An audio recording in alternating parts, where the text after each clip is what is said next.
Good morning, Albert Röell. You're chairman of the board of KPMG, and KPMG is hosting this Bitcoin Congress. Can you tell us why? Well, we are very proud to host it because for KPMG this is a really innovative and important technology, not for KPMG as an organization so much as for most of our clients.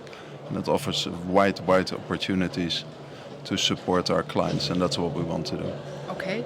And you were on stage telling us about the four concepts in the blockchain. Can you tell us a little more about those concepts? I mean, the most important thing, obviously, is this safe value transfer. That is, I mean, if you think through how much that will influence, if it's really adapted everywhere, how much it will influence the way we communicate, the way we behave, it's just mind-staggering. But what I think the beauty is also that it is that it's an open source technology. I think that's part which attracts most to me, most attractive to me, because it just tries to keep the power of everyone to control the whole. And this is a concept, I mean, we call it in our societies, we call it democracy. And I think it is great that it is applied here in this type of technology, because then you can feel safe about the growth of it and the development, as long as it is secure that way.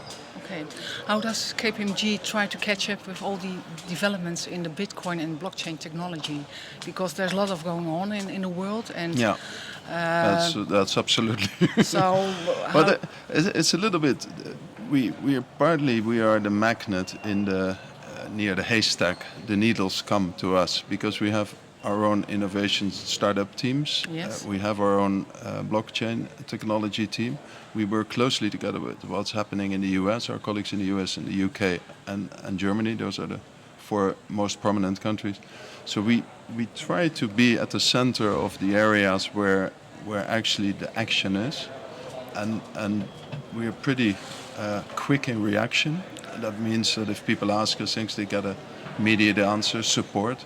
So then that's why I say the magnet in the haystack, people start coming by themselves. Okay. And that creates a sort of a flow, which is great to see, and it gives us a large responsibility also to actually perform well. Okay, then if you collect all the knowledge and about the Bitcoin and blockchain technology, then the next step is to transfer the knowledge to your clients, I suppose. Mm-hmm. Can you tell me how is KPMG assisting their clients in coping with this new technology? Yeah, I mean, we have to be modest. What we try to organize, we try to bring parties together. We will not be the guys who will be writing the source codes yes. themselves.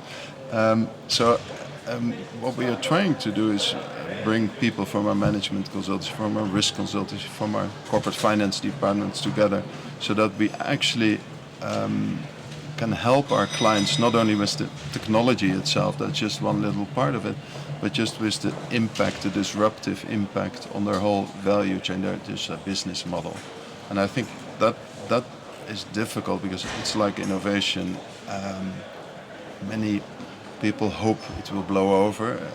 Companies are waiting too long.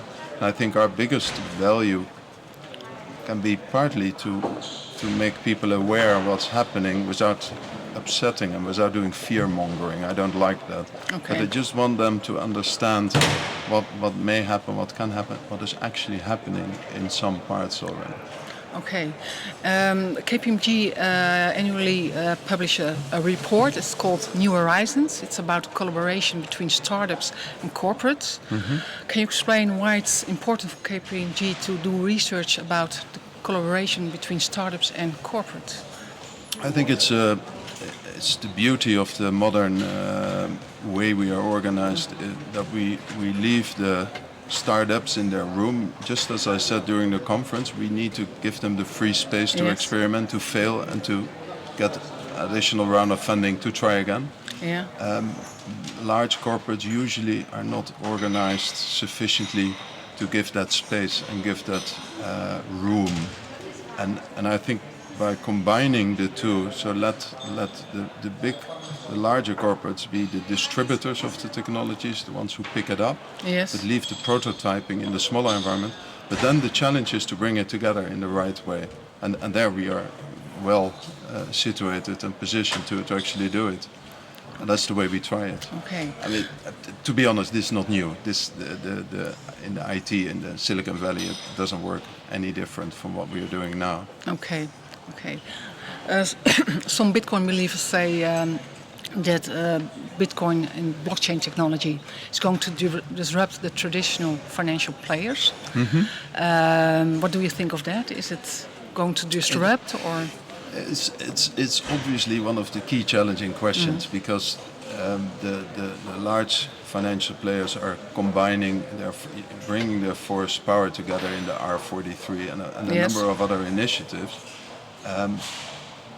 I mean, it's not for me to really give a statement what's happening ahead, but I think we shouldn't underestimate the strengths of trust that the large financial players still generate in society.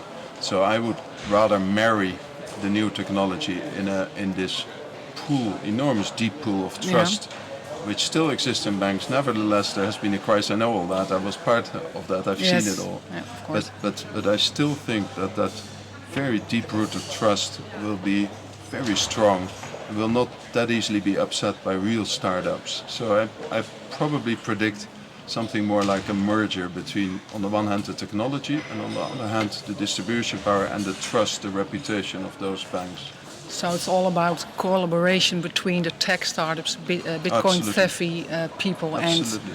and not trying to kill them by becoming too dominant too fast. Okay, Just leave them the room because we are now in the beginning stages, and security-wise we need to improve. But I don't think we have really thought it through in how many niches and services are still possible.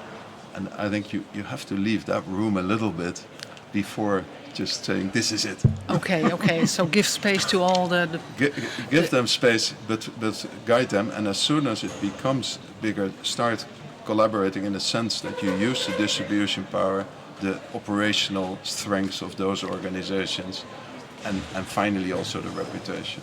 Okay. Thank you for this interview and thank you for hosting this conference. It's been a pleasure. We're proud to have all of you here. Thank you very much.